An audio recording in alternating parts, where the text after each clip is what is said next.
There are new questions about the police investigation into the dating app death of a young woman, Lauren Smith-Feilds, in Bridgeport, Connecticut.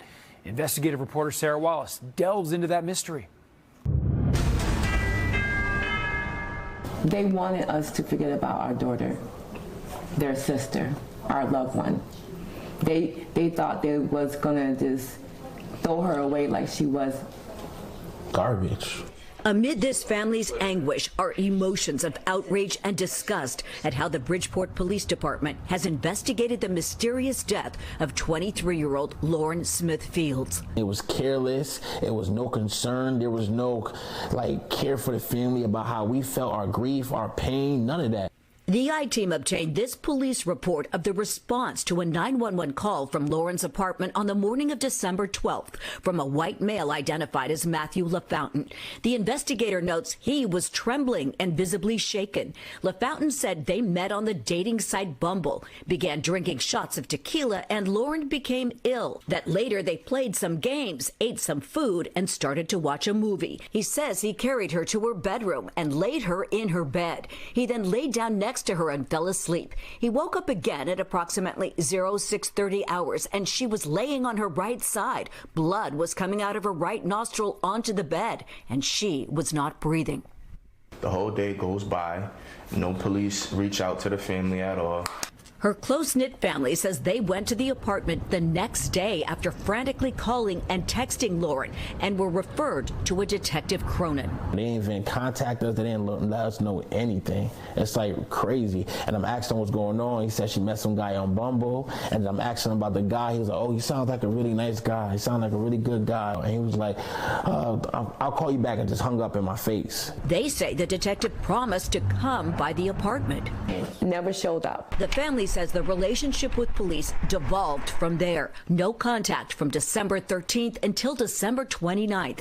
They returned to the apartment to clear out Lauren's belongings and claim a new detective came by to say he'd taken over the case from Detective Cronin. The detective said he effed up, he messed up, he effed Cronin, he messed up, he didn't know what he was doing, he messed up the case. The family says they provided evidence they'd collected to crime scene investigators who arrived for the first time that day, included a bloody sheet and a pill. And 2 cups of drinks or whatever next to a bottle. They didn't take none of that. We seen a condom, we seen lube, other stuff in there, and they didn't take none of this. Sources close to the investigation tell the I-team the Matthew LaFountain pictured in this social media photo, now removed, was the man at Lauren's apartment.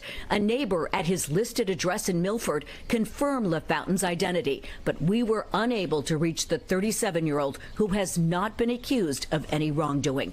LaFountain's same image appeared under the name Matthew Thomas, now also taken down. Anyone that genuinely cared and they were there, the last person there, and they know that nothing bad happened, you would at least even reach out to the family yourself. Listen, I know I'm sorry for your loss of your daughter or your sister. The family's last contact with police was on January 4th at headquarters with their attorney. What I believe is that the police failed to collect and preserve that environment from the first day. The attorney has now filed a notice of claim to sue Bridgeport for negligence, claiming key evidence was not initially submitted to the state lab. I feel like because he's a white guy and she's a black girl, it's just almost like they just thrown it under the rug. That night she was silenced, so now we are her voice. Right. But we're here and we're fighting for her.